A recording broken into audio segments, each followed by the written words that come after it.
The white supremacist in the White House started the war with Iran because he wanted to deflect from the fact that he was defending child molesters on the Epstein files.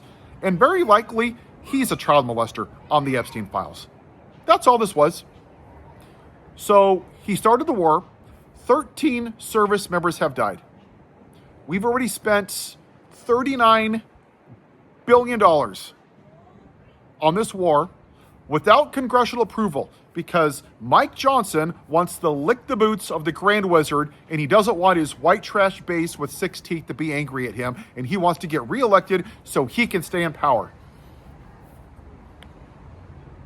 That's where we are. And Donald Trump poked a hornet's nest. And for once in his pathetic life, he couldn't go to propaganda. He couldn't go to fascist Fox News or Newsmax or OAN or his little MAGA white trash base or Turning Point or some other right-wing nut. And spin it and spin it and spin it and lie and lie and lie and go into... He couldn't do that. He bit off more than he can chew, and Iran said, F you. Screw you, lard ass, you orange piggy. That's what happened. Remember the movie The Christmas Story? You'll shoot your eye out with Ralphie? Those 2 bullies, that one that had the little raccoon hat, they pushed him and they pushed him and they pushed him and they pushed him. And one day, he pushed back. You know what happened? The bully got his ass whooped. And the other guy ran away crying for help, and they were crying like little schoolgirls. That's what Donald Trump did. He got his ass kicked. So we spent $39 billion on this war, and he cannot open the Strait of Hormuz because he's a pathetic loser. So now, part of this alleged deal, which we haven't even seen because it's imaginary, like his healthcare plan, like his tax records, like Mexico's going to pay for the wall, it's just some made up shit because his stupid base believes whatever he says. We're going to give them somewhere around $300 billion is what it's in there. So we spent $39 million, lost 13 service members, and now we're going to give them $300 billion. And in this alleged document, they're not even promising to get rid of the nuclear materials. They have 60 days. Trust me, bro, we'll work on it during this shutdown. The only reason he's even trying to negotiate is because he wants to open the Strait of Hormuz.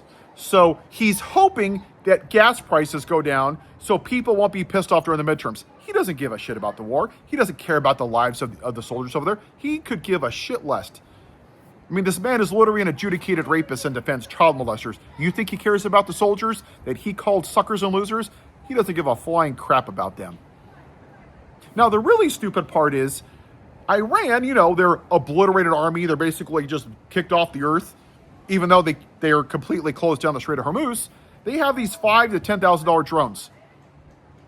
And we're blowing those up with $2 million missiles. You know how stupid you have to be to think that that's a good strategy? You know who had technology to defeat those $5,000 to $10,000 drones? Ukraine. And they offered to help us. But the dumbass in the White House, his masculinity was hurt, so he needed to be an alpha male. Oh no, I can't ask for help. I'm tough. And he's like falling asleep at the finals, falling asleep during news conferences, falling asleep at the cage match. Because he needs the perception of toxic masculinity to his white trash MAGA base. That's what this is. Tough masculinity, nationalism, flags, red, white, and blue, bald eagles, guns, yeehaw! That's all this is. It's all bullshit. It's smoke and mirrors for his stupid white trash base. He knows he's not expanding his base. He has no plans on leaving the White House. But he poked the hornet's nest, and he finally got his ass kicked again by somebody that doesn't care what he has to say, how many tweets he puts out, what he says on social media, how many AI images. He doesn't care. He lost. And when you go to Fox News right now, that fascist propaganda, even they're admitting that this is just a loser. He's a loser. He is. He couldn't even defeat Iran. Here we are, America. Are you great yet? Do you feel great? How's your gas prices, MAGA? How you liking that, huh? Yeah, your racism is expensive. You just couldn't vote for the black woman, huh? Well, have the day you voted for. The greatest country in the world can't even defeat Iran. Wow. Great job, Orange Piggy.